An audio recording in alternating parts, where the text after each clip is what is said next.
Hey guys, welcome back to season 3 of the BoxCast podcast.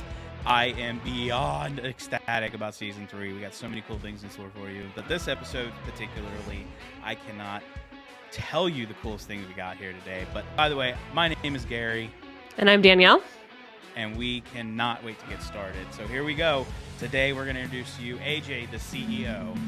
Woo! Even with this a little amount of people, can I impact some change? So what I did is, hey, instead of me making this wonderful $500 from YouTube a month, let me go ahead and give that back in a way, because I'm like, how can I expect to have millions and give to help if I can't give with the 500 that I'm getting right now? The earlier chance of my mission of my ministry was to help at least 100 churches live stream. And that was before COVID. At the end of the year, we helped 100,000. AJ, it's good to have you in here. I have been following you for a long time. I know a lot of our production staff here have, every time they go to look up something about any hardware piece of equipment when it comes to live streaming or video production, they see your face and it's like you're everywhere. I mean, what is with that, man? Like, you're everywhere. Hey, I'm thankful. I guess it was really just trying to be out there and help, because really when I was trying to do this, I couldn't find anything that made sense. So I just try and document the fact that, hey, I don't know everything. Let's try and discover it together. That's good, man. I like that. I like your philosophy in that. Well, I can tell you, I've talked you up a lot with Danielle and myself and our production team. So here's the thing: I've Facebook stalked you, I have YouTube stalked you, I have website stalked you. The only thing I haven't done is driven down to your house and actually stalk you. So I don't know how you feel about That's that, good. man, but I know there are so many cool details about you, and I want to get into everything from how you got started to where you're going, why you did it. Obviously, we got a little piece of that earlier, but like, I want to talk about almost everything related to you, to your YouTube channel, Facebook groups, to your ministries, whatever you're doing. But I'm just going to highlight a few things that I know about you. I would love for you to expound on them. You are classically trained in classical instruments. Is that correct? I wouldn't say classically trained, but I mean, I did have, as a preacher's kid, my dad had all of us, me and my two sisters, going through piano. I hated piano. My teacher Lily, who was the minister of music at my dad's first pastorate, used to spank me because I wouldn't do what I was supposed to do. And then I bumped into her. My sister, all of us sing and we do music, my whole family, but my sisters never stuck to the instrument, so they still sing, great singers. And I ended up going back to my dad's first pastorate as a musician, because my girlfriend at the time was going there. And I'm playing on the piano, and somebody comes back and puts me in a headlock and starts choking me. And I'm getting ready to punch him, and I turn around. It was my music teacher, Lily, and she was like, "Oh my God, I'm so proud of you." And I'm like, "You didn't stand me." She's like, "No, I was hard on you because I noticed when I gave you music, you improvised on the fly Wow. and you didn't read the music. So I was hard on you because I knew you were gonna actually do something." Wow. Wow. What instruments are you like? That's Yeah, awesome. it's crazy. I was hard on you, but don't put me in a headlock again. Well, Yeah, what exactly. instruments? I play. I'm No, sorry, yeah, I go was gonna ahead. say, what instruments do you do? Like, what instruments do you know? I play, mainly piano and organ, but through middle school, high school, and college, played trombone, baritone, and dabbled a little bit with tuba. Wow. Yeah, I can't do any of those, man. I can't do it. I I learned keyboard for maybe 6 months as a kid. I can play Jingle Bells, and that's about it. wow. So, Yeah. yeah, hats off to Yeah, you. absolutely. That's cool. Now, if I'm not mistaken, you also were in the military, correct? You were in the United States Marine Corps. By the way, thank you for your service, my friend. And what did Thank you you. do in Yes. there? What did you do there in that whole time? The funny thing is I came out going supposed to be a part of the president's own band, but, when I took my ASVAB and I finished boot camp, my senior drill instructor, Sergeant Sinclair, was like, "No, you're going to the desert, and you're gonna be a communications technician." That's great. Oh no, you're gonna be a comm tech in the desert. Yeah, okay. And did you actually go overseas and serve then? No, actually, I got out on medical.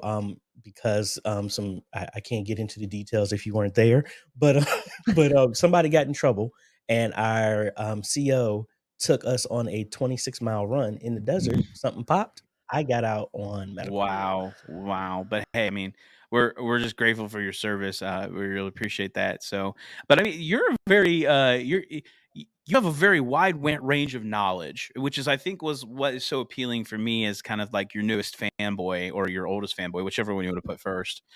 But I mean, like, there are some things that I'm just astounded by how much you know. I like, can I just go into a few things that I know that you obviously have massive control over in your knowledge world?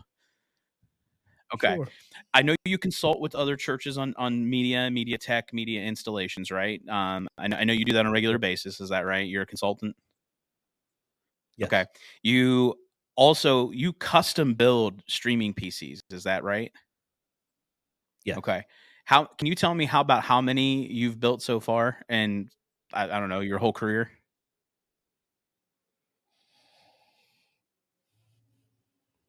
Maybe Oh my 170. goodness.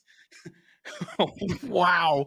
And is that like return people coming back for you for one, or is that just like brand almost new or a mixture of both?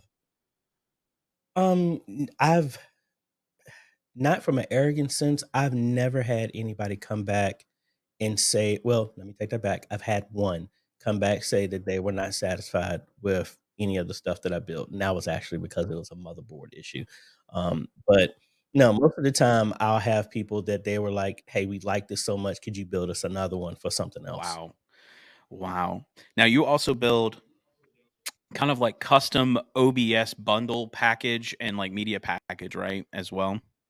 Yeah. And that's available on your Yes. website that you sell them and consult through. And then of course you show your entire YouTube base of 54,000 plus subscribers. Am I wrong?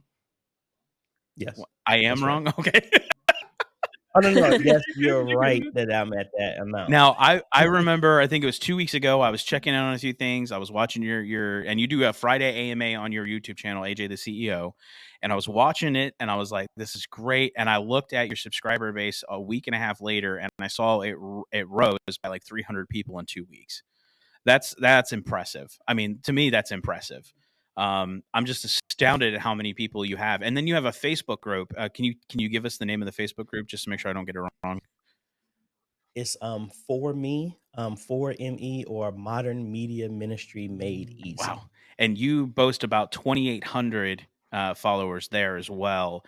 And I think and we told you this in pre-setup that, I think of the thing that I'm most astounded by is the fact that this is all, really well built, but like your engagement is all organic engagement. Like people are just, they want to know knowledge and they want somebody to help them. And you just, your whole group of people and your followers, you guys just Thor hammer this thing, all the way down. And I've seen comments after comments. I've seen new people posting every day. It's astounding. I think it's really what you were intended for that to be built, but it's really cool. And I told you I'm going to fanboy all over you today because I know a lot about your stuff. I follow you, and I just think it's really awesome. I'm super stoked to have you. So first and foremost, friend, thank you so much for joining us today. We are just elated at the fact that you're here. But I got like 3 Mhm. pages worth of questions. I know Danielle does too. So this is gonna be like a 6-hour Yes. podcast. So what Hey, but thank you for the invite, to be quite honest. It's like this is humbling. When I did all of this, and I'm not trying to, bogart any of the questions, but it's like I had to say it because it's humbling. Because this was really just meant to try and educate my local ministry because I couldn't find anything.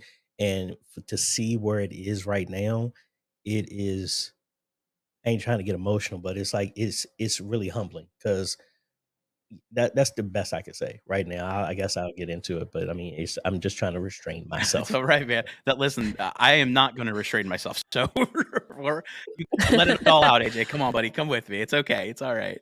Well, let's just dive into some really good things that I have for us today. And Danielle, I know she's got a few things with this too. So Oh, yeah. let me ask you, AJ, is this your full-time job now? Is this what you do full-time? Or is this kind of like a side gig, a side hustle? This is for the last 5 years. This is exactly the only thing that I Wow, do. 5 years. Wow. Wow, that's impressive, man. That's impressive. And what did you, outside of course, being, involved in the military and building, custom PCs, like what did you do prior to doing this? Since I was 13, I was a choir director and musician. And then outside of that, I was a ETL developer working on SQL databases for health systems, small software companies, and things like that. Wait, so you're software engineering? Yeah, well, I worked for a software company. I was actually an implementation tech. They actually made hoteling software before we started having people work from home. I worked at a company who made software to promote that maybe 13 years ago.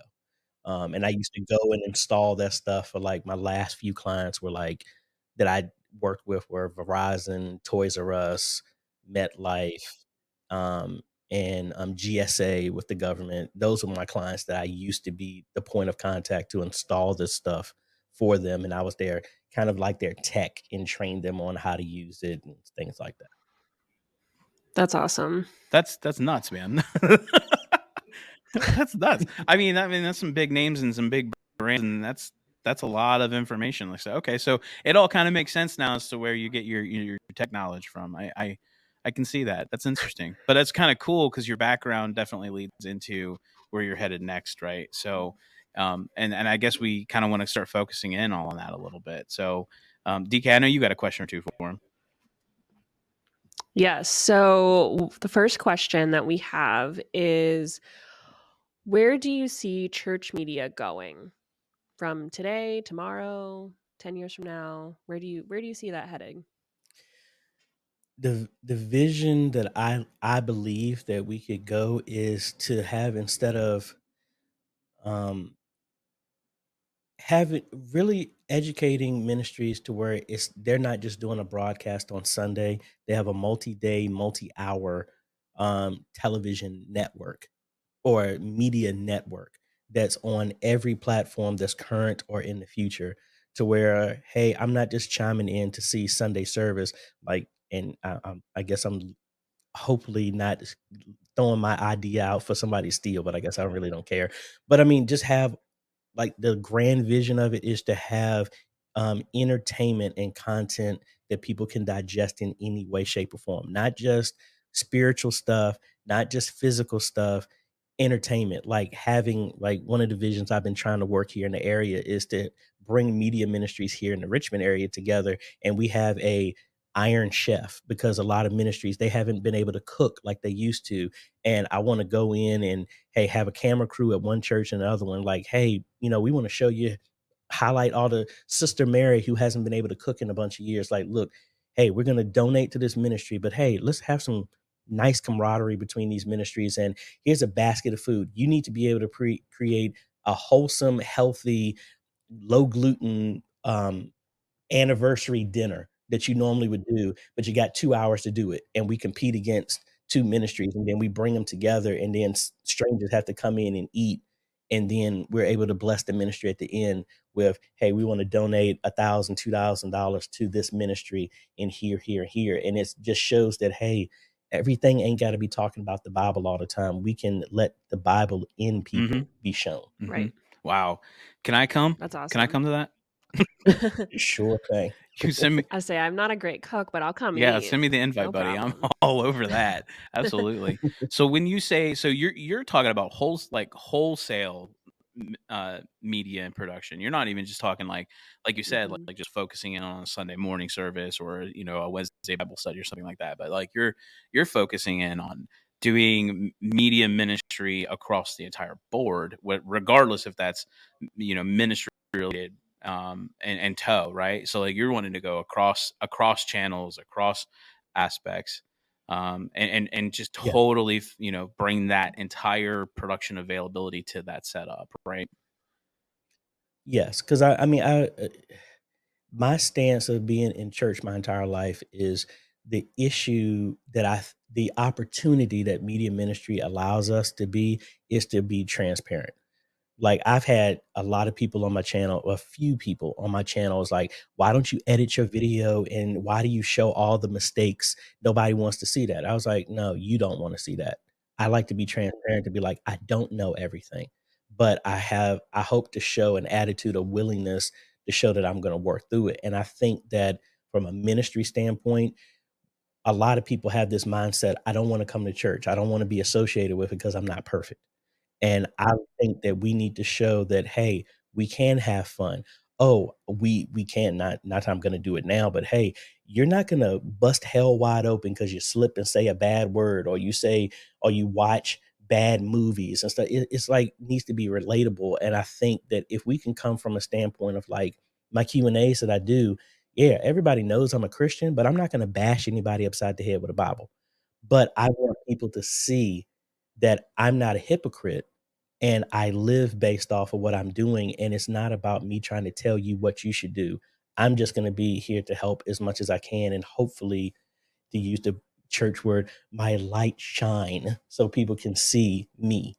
And it's not about, hey, are you only helping me because I'm a Christian too? No, I don't care who you are.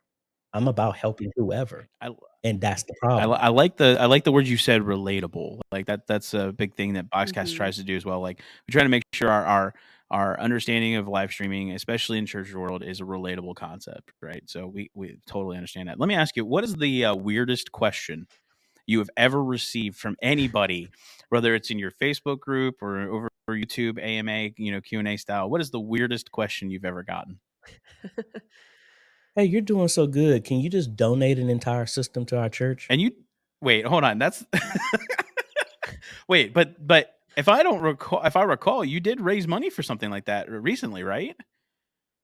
hmm And isn't that something that you still have ongoing, if I'm not mistaken? Can you give us the details about how that worked and what was going on with that?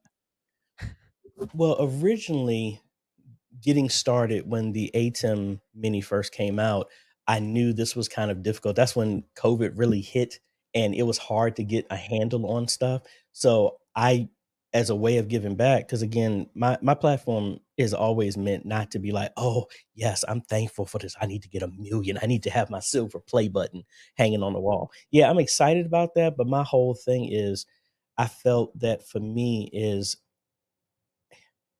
I used to sit down and ask my dad the entire time, and I ain't trying to get scriptural or nothing, but there's a scripture that says that greater work shall you do than me when I was here.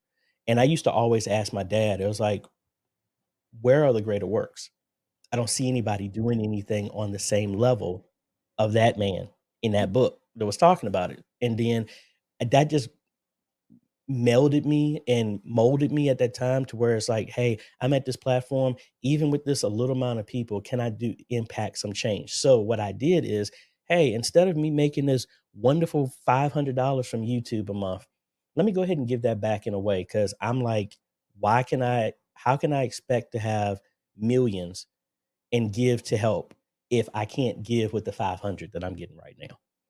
So I'm like, hey, it's not a lot, but hey, let me at least help one ministry as once a month. And I did that for 6 months where I gave a ATEM away to every month. And then, all right, that's good. Now we got to kick it up a notch because thankfully I've been blessed with more. So let me give more. So we did a 24-hour Q&A live stream, which I will not do again solo. And the goal was to raise $5,000 to do an entire setup, kind of like all this equipment right here that's going to a ministry, is to raise that and to give it away to someone. Um, and that's the whole goal of the earlier chance of my mission of my ministry was to help at least 100 churches live stream. And that was before COVID. At the end of the year, we helped 100,000. So that was way more than I thought. So I'm like, hey, let's push it to the limit. Let's see what we can do. Cause there's again, I'm sorry, you messed me up by saying this. It's like there's a scripture that says he can do exceedingly and abundantly above everything you ask or think. So our responsibility is to push our imagination to the limit. If we can push our imagination to the limit, then he can do above that. So if I'm believing we can help 100,000, then I shouldn't be surprised when the 10 million happen after that. Mm-hmm. Mm-hmm. Right. Yeah. That's such a good philosophy, man. At least in the fact that you're just like, you, it's not all, it's not all about just you. Your goal is to help out and to get people to understand that you can do things like this. Um, and I just it's admirable for me because it's being in churches, mostly doing media ministry and then trying to work through how to do live streaming production. That it's a tedious thing, like learning how to do all of this, learning how to get everything moving and shaking and getting it working. It's a tough thing. There's a lot of knowledge behind that, a lot of knowledge behind that. So I guess in that regard, where do you see, like, what would you tell a new church who has not been live streaming or hasn't started any kind of like live streaming or even in just media in general? Where would you point them? Where would you send them to go to get started? Um, in their purse or their pocket with the phone that they have. Start with what you got. Um, a lot of I've bumped into a lot of ministries that think that they don't want to get started because they don't have the $7.8 billion that they've fictitiously made up in their mind that it costs to get started. I just like we have a ministry that's out in the Philippines, and they sent a picture. I wish I had the picture here, but they have their phone and they just have it propped up on some hymnals in the back of a room. And that's what they start, and that's what they live stream with. And that ministry has 7,000 people that watch every week. Wow. Wow. And it's not about the hardware. It's the first thing I would tell people to start is to wrap around their mind that this is a tool. It is not a replacement for anything. Hey, can you catch a fish with a fishing rod? Yes. How much more can you catch with a net? That's all it is. When people come in thinking that all of this, the lights and everything are meant to replace everything, they're missing the point. So I'd rather tell ministries, if you want to get started with the live streaming and you don't understand the purpose of what you're doing, don't get started because you're actually going to make it worse for everybody else. Mm. That's a really good segue into the next question. What do you think the purpose for churches to live stream is? Like, what is like the highs, the lows? Like, why should they be doing it? Because it's not meant for live streaming is meant for everybody else that doesn't come. It's not and that's the one thing I tell a lot of ministries. Your live stream is not for the lazy people that don't want to come to church this Sunday. The live stream is for that person that unfortunately has to work to support his family in the inflation for the days that we have service that they can't get there. It's meant for that person who is a convicted, um, you know, child offender or whatever you want to call it, that's been healed and delivered, but legally they can't come to church anymore. It's meant to reach everybody else. Anybody else that's coming into the building, that's great. This isn't meant for you. It's meant to reach everybody else that they've had such a stigma or they've had such a like I remember one pastor, he was a rabbi out of Israel that reached out, and we had a kind of like a consortium sit down and talk, kind of a Zoom. And he said that he was against all this live streaming stuff, and his sister was very anti to Christian beliefs and everything. She spent years just talking down about it, and something happened in her life to where she wanted to change, but she couldn't downplay all the stuff that she said. And her own internal talking wouldn't allow her to go into the church because she's like, oh my gosh, everybody's going to judge me because I just did this. So live streaming allowed her to find her relationship and get past all the junk that she had to do. And when that pastor said he saw that, he said, I was beating her down the entire time saying she needs to get into church, not realizing that she found her relationship by using this tool that I was against. With that being said, what may be some of the downsides to live streaming other than if the equipment isn't working? We had some when our trials this morning, we had some technical difficulties we went through. Obviously, we were able to start right after we were finished. But I mean, on Sunday, if you're at 10 a.m. start and you don't have equipment working, we know that's a downside. But like, what other downsides are there? But also, how can people take those downsides and just, make the best of them? The downsides is thinking that this is going to be a turnkey solution. And now that you got it, it's just automatically going to work. That's not the case. I always tell people it's not um, if things are going to break, it's when they're going to break. because they always will. So the main thing I would say the downside is have an unrealistic expectation of everything that's going to happen. Just because you have this and you're live streaming doesn't mean billions of people are going to start watching you. It doesn't mean that everything is going to work perfectly, that your upload speed and Facebook, YouTube, whatever platform you decide to go to is just going to be perfect every single time. You're not going to get hit for copyrights on stuff that somebody don't own. No, it's the mindset of there's always going to be something. Don't think it's going to be perfect. Don't have a pessimistic attitude when you look at it, but just realize I'm more than capable. Whatever situation that comes up, it'll be handled. And that's a good philosophy for it. So let me switch a little bit of gears here. More so than anything, what is your favorite absolute thing about doing media ministry, other than being able to talk about scripture and the Bible, and of course being able to go to churches and help them? What is your most favorite thing about media ministry? But maybe even just what is your favorite production category? Honestly, and I hate to say this, but it's true, is opening up the eyes of people, being able to be a bridge builder and stuff to where we're able to show a younger generation that hasn't had any availability to do anything in leadership to where I can bring them to the older generation who traditionally is in charge of everything, who is frustrated because they don't understand this tech, and be like, hey, these people that you've been ignoring the entire time, you don't have to figure it out. Work with them. Hey, younger folks, hey, now you have responsibility. Now you now can take ownership of what you got. When I see that aha moment, go with them instead of it like we have to be in charge, to the older generation saying we always have to be in charge and there's nobody here, to where they can realize, man, we're actually a team and I don't have to figure this stuff out. We have other people that are reliable. If we just gave them a chance, they are reliable. Or the younger folks is like, man, they ain't just a whole bunch of old people just nagging and being complaining the whole time. Is showing them they have all the resources that they ever needed right in front of their eyes. It's a book called written by Russell Conwell called Acres of Diamonds, where it talks about everybody else is looking everywhere else for the solution when it's right under their feet. Yeah.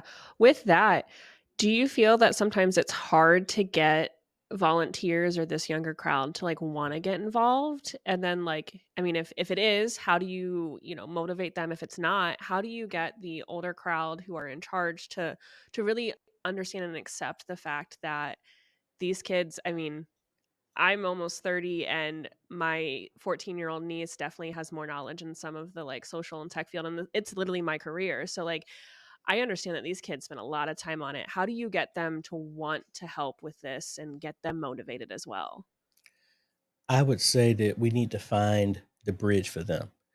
Like going in and saying and I'm saying this verbatim because I heard somebody say this. They said, why don't y'all lazy kids come up here and do this and this and that? I said, well, because nobody wants to, you're coming from a confrontational type of standpoint. I'm more of showing, hey, like for me at my old church, they were saying, AJ, why don't you get these people motivated? No, I'm not going to do that. Why don't you recruit some people? No, I'm not going to do that either. All I did was met them where they were at. So they were watching YouTube. So I started making videos and I kept promoting it. And then I would have it Sunday, man, Mr. AJ keeps showing up on my YouTube feed. And then sooner or later, they would see it and then they watch a video. Wait a minute, Mr. AJ, he's got more stuff, he's got more subscribers, and all he's talking about is what we saw him do last Sunday. So I met them in what was interesting to them. And then I showed them hey, this is where you can work. I had two people that were in the media ministry just hiding, not doing anything because we were in a balcony. They can get away from doing traditional stuff. And they went to school for media, a mass communications, and they came back after their first semester like, oh my God, AJ, I feel so stupid. I didn't realize that what we're studying, I had my hands on for 6 years and I was able to accelerate even by me being in the media, not doing anything, I surpassed my class. And then it was like, oh, I get it now. And they're like, man, I have all these tools, all these toys that my ministry has. I can do what everybody is doing here on social media, here at church for free, and I don't have to pay for nothing. Once you see that, they're like, oh, every week I learn how to do something at church that's helping me on my Instagram, that's helping me on YouTube, that's helping me on Facebook. And we feel that bridge of like, hey, this isn't just busy work. You can take these skills that you're doing at church in every business, especially now, you can market yourself very easily with these Oh skills. yeah. Yeah, so speaking of that, you have 54,000 followers on YouTube. You said you met them on YouTube. How did you get started? Like, I mean, you kind of dipped on it a little bit, but did you just decide like, "Hey, I want to show people what I'm doing to help them," or was there an alternative motive or anything like that? Or you were just like, "Let me just create some of these videos. Let me just show the world how simple this can be once you do learn it." Yes, it was an alternative motive. They're not gonna who if somebody listens to that, they're not gonna like my answer, but it's true. I got on YouTube because I got tired of having media ministry meetings at my old church to trying to train the media, and no one came. And so Ooh. I Oh, made the video. oh, bro. Oh. So I made the videos because I hated repeating Yes. myself. Oh, tell me about it, AJ. Oh, you just said the magic words in my heart right there. Nobody came. I know that feeling. Oh, oh So man. it would be like, I feel AJ, so yeah, it'd be like, AJ, could you show me this again? No, you can go watch the video that I recorded when I did it here by myself. Oh, AJ. See, and so that's the thing I think I love most about you right now, AJ, is the fact that you get that. Like you understand that concept. So you saw a need, you saw a huge gap and you were filling the need, right? And you saw this huge gap and you're like, well, if this isn't working this way, we're going to try it a different way. We're going to go a different route about it. I love that.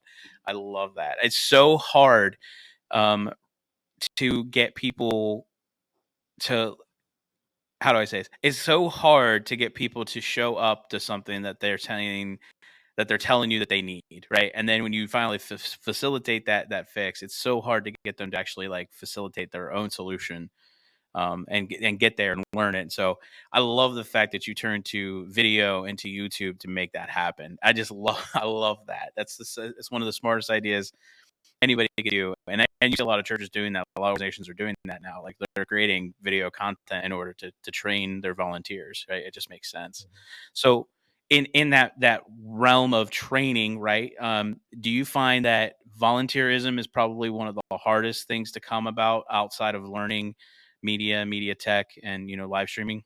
No, volunteering is easy. It's understanding the people and how to find how accomplishing this helps them instead of trying to take them and put it in the ministry. It's the people that are first. Because again, like I had at the old church, they were like, AJ, why don't you get these people to join? I was like, I'm not going to ask anybody to join the media ministry. They're like, why? Because if I have to ask you to join, I also now responsible to keep asking you to still stay. Compared to if you volunteer on your own volition, I don't have to keep asking you to stay because you found your own purpose on why you did it. I didn't need anybody to always tell me, AJ, are you going to be running the cameras today? No, because I've already identified that this is my calling right now in this season. I don't need you to remind me to do what I know is this. Just like I didn't need anybody to remind me, hey, you only have choir practice on Tuesday. Why are you practicing on Wednesday, Thursday, Friday, and Saturday? Because I want to perfect my craft. Right. Right. Right. So you find it harder to find people outside of like just their purpose, but do you find it hard now for people to want to have that interest? Because I mean, I like in our church, like my church specifically, and I know other churches. This is like one of the key things is like finding volunteers who are willing to have an interest in it, or at least wanting to be involved. Do you find that to be a case from some of the people your clients or your followers? Yes, but it was because they sabotaged themselves most of the time. Mainly, and it's just real that most of the churches I've dealt with, 60 to 70% of them are 65 and older. And it got to the point, unfortunately, because of all the tech that we have, you can get an answer by the press of a button from your phone. So for that issue, the days of not talking to what people want to get an answer to right now, people are getting tired of that. So the younger generations have gone and left. So your energy, your strength, the warriors that want to fight on the front lines, they're not there. So now when people are trying to desperately look for those people to lead, they're nowhere there to be seen. That's why I'm seeing 65, 70-year-old people and pray for a hedge of protection around them, trying to crawl in ceilings to pull cables and stuff like that. Because they're like, we had it and we sat on it. We just expected to live off our past victories. Oh, we were a budding church in the area. We always had people here. So it's always going to be like that. And when it changed, like my friend Kyle said, when COVID hit, it allowed a lot of churches to gracefully bow out that should have died a long time ago. Mm, And mm. so, yeah, And so it's like, that's sorry, go ahead. tough. Yeah, that's really tough. And I see what you're saying there. Yeah, the whole concept of not progressing forward, like not purposefully engaging and getting better and making things better and actively keeping that particular portion of ministry alive, right? Or keeping that particular portion of whatever the church is doing alive, right? Learning, if you sit still, you get swept away, and that's I understand that concept. Yeah, I get that. So nowadays, like with all the things that you're involved in across social media, um, do you find that there's like some hard and some easy things that you're like, you're getting softball lobs here with, people who are questioning you about things? Like, are there just some like super easy ones that you get, or there's some super hard ones that you get? But what might, like, give me an example of what those might look like right now? As in hard as in dealing with people or just situations and questions in general? Situation questions, circumstances that you're just like, wow, that's a conundrum, or oh, that's easy, right? Like you're seeing that happen. It's mainly the tech is easy. It's simple as that sounds, and that might annoy people. The tech is easy. The issue is how to deal with the people, and deal with the circumstances. So, like, to go back to one of the statements that you said, and it goes back to the other things we talked about, it's the mindset of be a problem solver no matter what it is. Every problem can be solved. Coming into that situation that way. So back to the hard truth of nobody being here. There's a simple solution for that. Simple way to find volunteers. Get your ministry registered to where you're being listed on the list of any local community college or whatever as an internship. Go to their media mass communications department and offer volunteer positions at your church. If you That's ain't a got really good anybody, idea.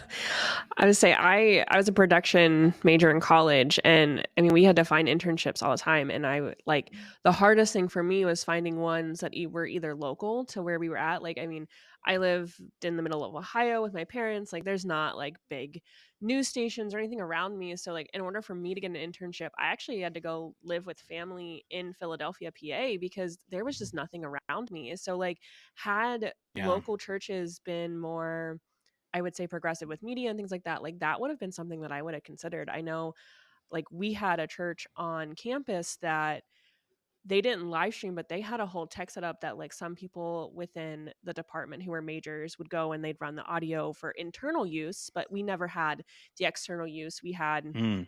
like our sports being live streamed. We actually, funny enough, used BoxCast back then as well, and I didn't know. I was in a production truck all the time, and I had no idea we used a little BoxCaster. But you learn now. It's a full circle for me. But had there been someone local, like a church offering something where they're like, "Hey, come intern every Sunday." Be here twice, 3 times during the week to practice with setups, with rehearsals, with, Bible study. Like, I would have considered that, because for me to have to move 8 hours away in the summer before my senior year of college, like, it was nice because like my internship at least paid me, and so it was kind of like a summer job. But like, had I been able to stay home, work my normal job, and do an internship, like I may have considered it. So I really think that's a super great idea for especially those who aren't fortunate enough to live somewhere with a bigger city or have, family have the money to be able to send them off and let them go live in LA for 3 months in the summer and pay rent. Like, that's a really good option to be able to help those who need that. But also, maybe there are people who are just more interested in that. I mean, for me, my degree really pushed like television newscaster, and that wasn't what I wanted to do. I wanted to do movies and behind the scenes of things like, like the podcast here. I love helping with it because it's just an interest. Whereas, like, I didn't want to sit as an anchor in front of a desk and, report the nightly news. So, like, that would have been so helpful. Like, Gary's fanboying over you, and Right. I'm fanboying over the idea of being able to help someone as an alternative. So it's fine. Yeah, and I think that's the whole thing of just being able to, if you have this mindset of I want to fix issues. I remember somebody, I think it was Robert Kiyosaki said this, or somebody said that his dad taught him that if you go into a situation with a statement, your mind shuts off. If you go in with a question, the biggest computer, the most powerful computer we ever have is going to try and find solutions. So when somebody says, "Oh, this ain't going to work," your brain shuts down compared to how can I make this work? Right. Mm-hmm. Mm-hmm. I like that. I like that a lot. Now I know because I'm fanboying over you. I know you showed us earlier. DK wants to ask you a question. Daniel Yes. wants to I really mean, ask I you this know question, everyone but at I know home you showed us wants to earlier. know. Yeah, everyone at home wants to know what's your setup. Give us a little sneak peek. Walk us through a little bit of it. Like, give the people what they want, just a little bit. All right, sure thing. So if we cut over here, so this is my main setup right now. I'm using the ATEM Mm-hmm. Mini Extreme, and I'm using a PTZ right now. So there's my multi-view. Can't see everything, but if Mm-hmm. I pan over here, I got my desk that's dirty right now, but I got my studio camera, my other camcorder. I have another overhead PTZ when I'm doing unboxings. Love And that. then I have my two streaming systems right there, and then you can't see it, but the system is right under there's the BoxCast right there in the corner if y'all can see Mm-hmm. that. And Yeah, then boy. did I have another ATEM, and what you can't see right under here is my Mac Mini. Mm-hmm. That's handling everything, and I should have cleaned my floor before I turned over to It's that. all right. But I mean, and then my cameras that I'm working with right now, my joystick that I'm controlling, then I have my audio. And the other thing you can't see, actually, I did set up this other camera. Yay, I did that for a reason. So this other camera, so there's my setup, and I have a whole rack right here with a Mm-hmm. X32, my switches, everything like that, and there's the Mac and everything over there. So that Love is that.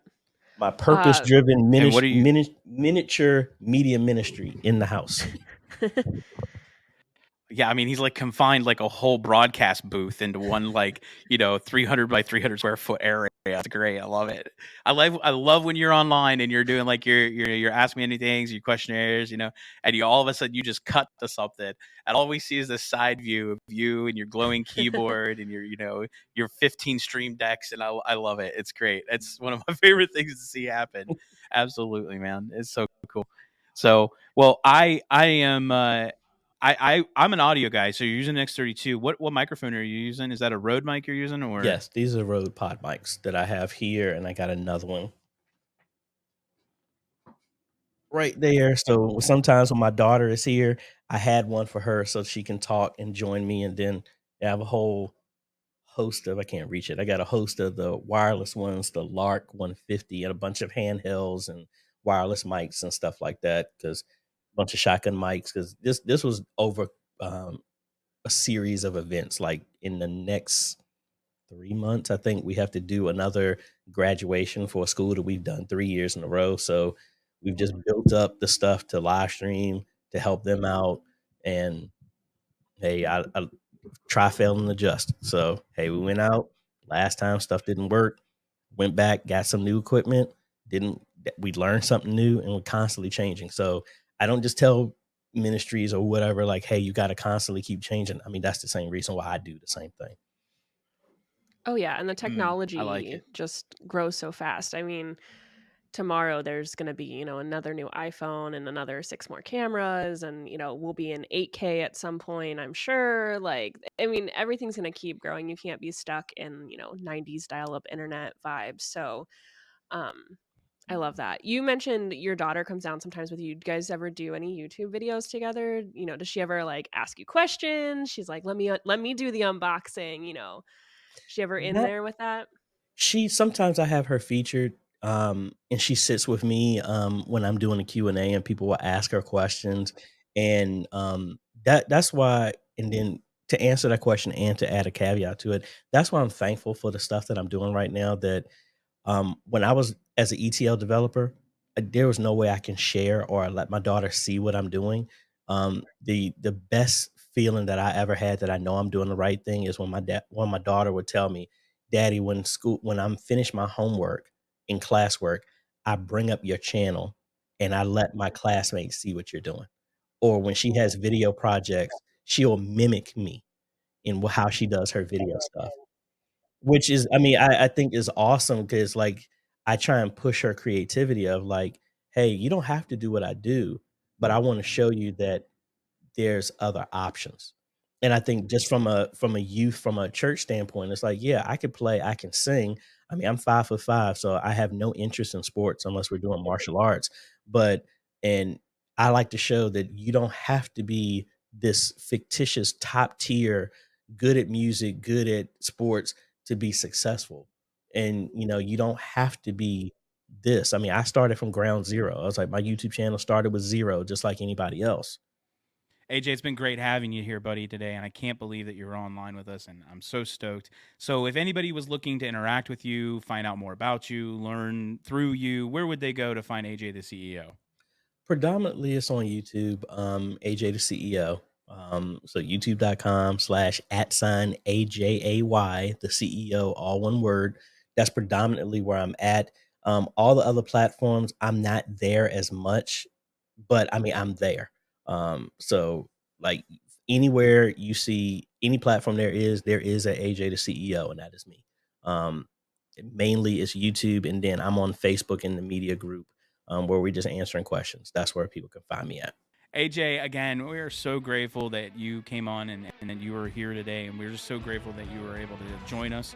Thank you so much for being a part of this. We're so excited to be able to work with you a little bit more, and I hope people just flock to your channel, be able to find you. Thank you. I appreciate it. Thanks for the offer. And hey, I'm just thankful. And so, with all of that, this is the end of our episode for season 3 of BoxCast, the podcast. My name is Gary.